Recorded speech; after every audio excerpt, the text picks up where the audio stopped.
Gawat, tersangka kasus pelecehan 50 santrinya di Pati kabur. Katanya kemarin itu tidak dilakukan penahanan. Katanya tersangka itu masih kooperatif. Ternyata dia itu bukan kooperatif.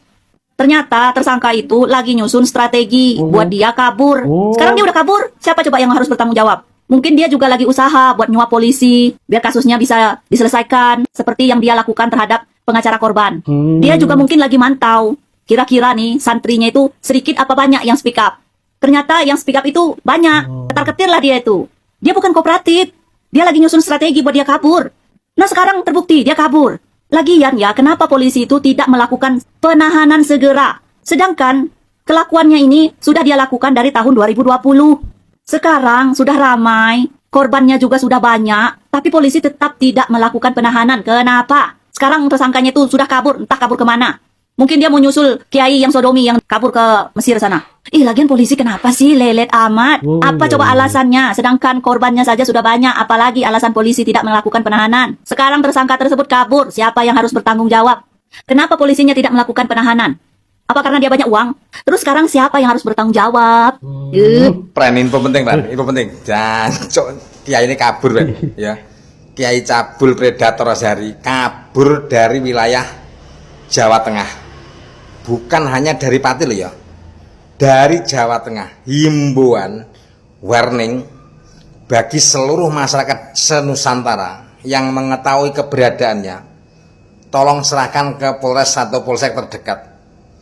Apabila anda semua yang ketahuan menyembunyikan keberadaan kiai predator cabul Azhari ini, ya akan mendapatkan konsekuensi karena melindungi kejahatan kelamin yang sangat meresahkan Indonesia Raya. Ya, tolong Pren, info daerah manapun keberadaannya. Kalau memang Polres Pati ya yang terkesan lemot dan tidak becus menangani, ini harus rakyat masyarakat yang turun. Ada apa dengan Polres Pati? Kinerjanya ini harus ditanyakan. Ya, kemarin makanya tanggal 13 Mei bahwa Mas Botok, Mas Teguh yang menuntut supaya ya istilahnya diperiksa kinerja Polres Pati, diacak-acak mobilnya. Ini ada apa? Ada apa dengan kasus ya yang dialami ataupun kejahatan yang dialami oleh oknum kiai cabul ini, Bren? Terkesan lemot dan lambat, malah terkesan mengolor-olor waktu supaya si kiai cabul predator ini bisa kabur. Iya. Nah, kenapa? Ini tidak jelas, Ben. Tidak jelas. Makanya rakyat masyarakat wes nggak percaya ya aparat atau pihak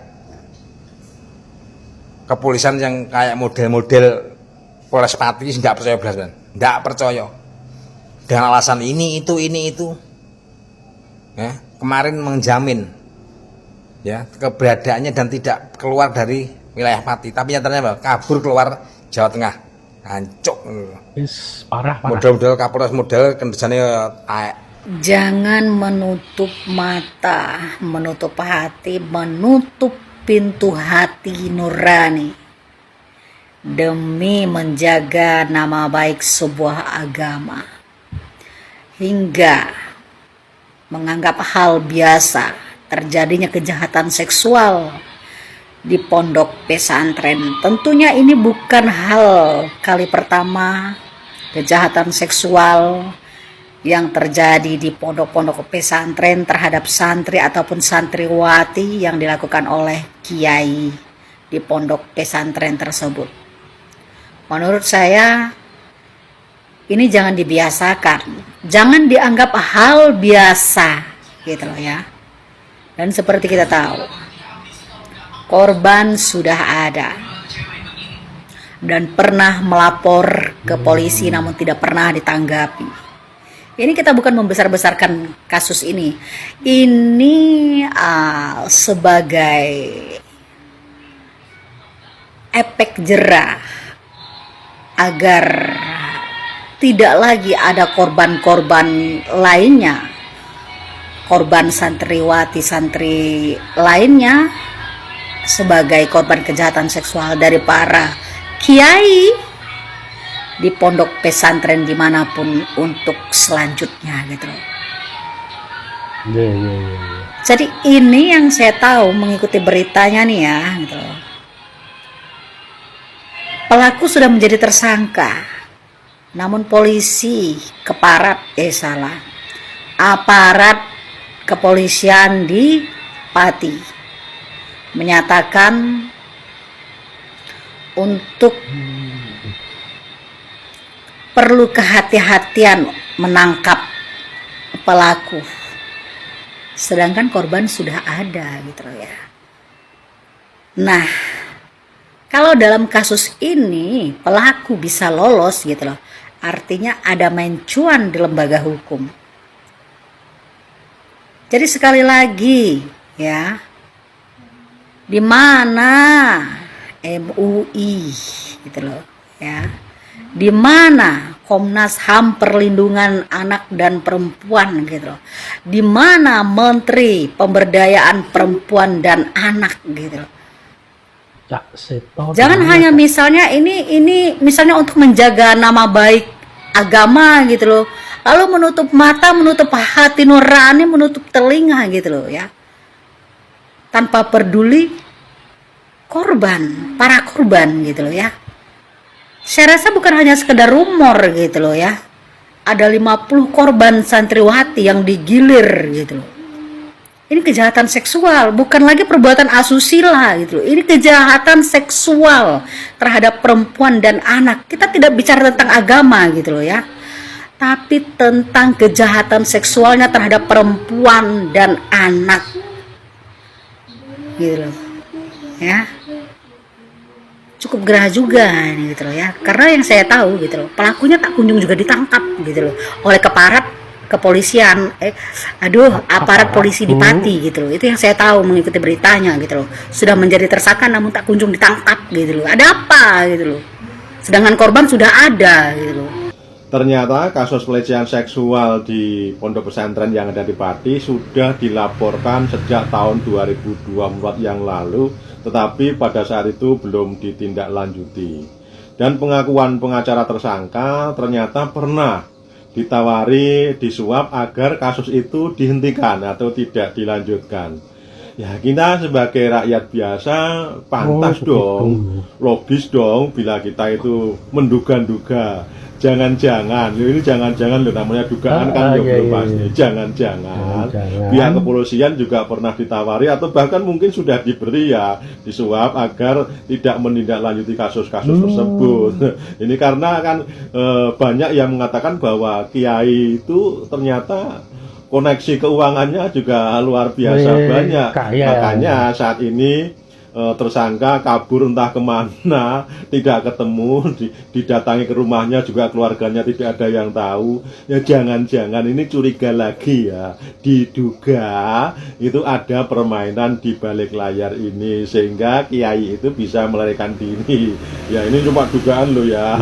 Semoga saja dugaan ini sebatas hanya dugaan dan tidak benar. Demikian, terima kasih, matur nuwun. Lo tahu nggak sih kasus oknum kiai ini nih? Lo tahu nggak sih yang katanya dia tuh melakukan sama 50 santriwati dan bahkan ada yang sampai Hamidun katanya. Yang dimana oknum kiai ini tuh katanya melakukan itu dengan alasan agama. Terus katanya kalau santriwati tidak mau melakukan itu kepada dia tuh katanya tidak diterima sebagai umat. Dan lebih parahnya lagi itu adalah santriwati itu tuh rata-rata itu tuh yatim piatu. Kita mengolok-olok yatim piatu aja tuh nggak boleh guys. Itu sama aja mendustakan agama, apalagi sampai melakukan hal seperti itu.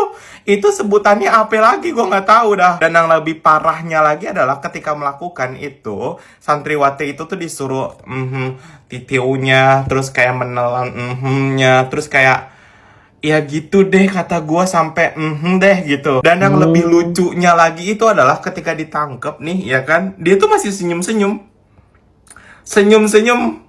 Beneran, itu Fir'aun aja sujud sama dia kata gua. Yang bikin gua sedih itu kayak itu santriwati masih kecil dan yatim piatu.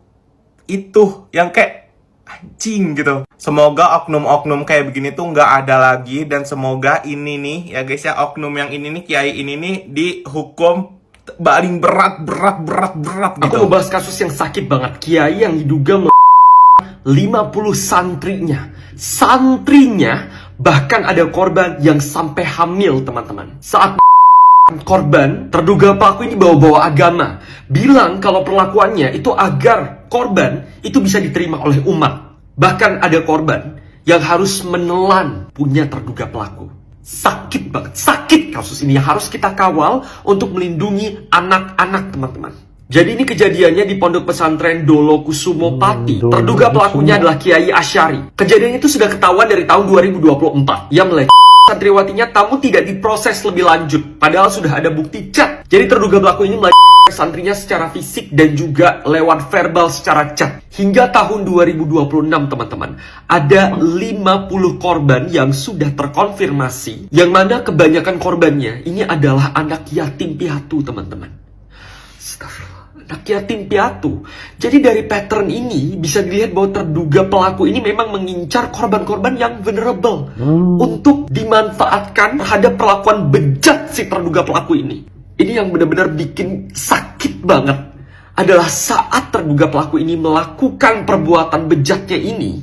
Ia mengatakan kepada para korbannya bahwa hal ini adalah tindakan yang dilakukan supaya para korbannya ini bisa cepat paham ilmu agama, bisa masuk surga. Ada korban yang dipaksa untuk menemani ia tidur, namun ketika korban tidak mau, ia diancam untuk dikeluarkan dari pondok pesantren. Dan karena si korban ini adalah anak yatim piatu, ia merasa sangat takut sekali karena ia merasa sudah dibiayai gratis untuk sekolah di pondok pesantrennya. Dan ada korban yang akhirnya sampai hamil dan dinikahkan dengan santri lainnya. Hingga pada Sabtu 2 Mei 2026, jadi baru beberapa hari yang lalu sejak video ini dibuat, ribuan warga dan aliansi santri Pati itu kemudian melakukan demonstrasi terhadap pondok pesantren ini, terhadap terduga pelaku, agar terduga pelaku segera diproses secara hukum, secara tegas, dan akhirnya terduga pelaku sudah ditetapkan sebagai tersangka. Jadi Kiai Asyari ini sudah ditetapkan sebagai tersangka. Ini kasus sakit banget. Dan kita harus mengawal, teman-teman. Terduga pelaku ini harus mempertanggungjawabkan apa yang telah diperbuat. Dan harus para korban diberikan perlindungan secara fisik dan secara mental. Dan kita kawal secara bersama kasus ini. Aku udah muak dengan para pelaku ini yang melakukan aksi bejatnya dengan membawa-bawa nama agama. Aku udah muak banget. Kiai pencabul, ya, 50 pesantri. Sampai seksualnya itu rusak. Sampai hamil dicabuli. Di bawah umur 9 tahun. 10 tahun, 11 tahun, 12 tahun. Kalian ngapain yang sudah hamil itu? Kiai pencabul, biadab perbuatanmu. Ulama kau, perbuatanmu perbuatan iblis, ya.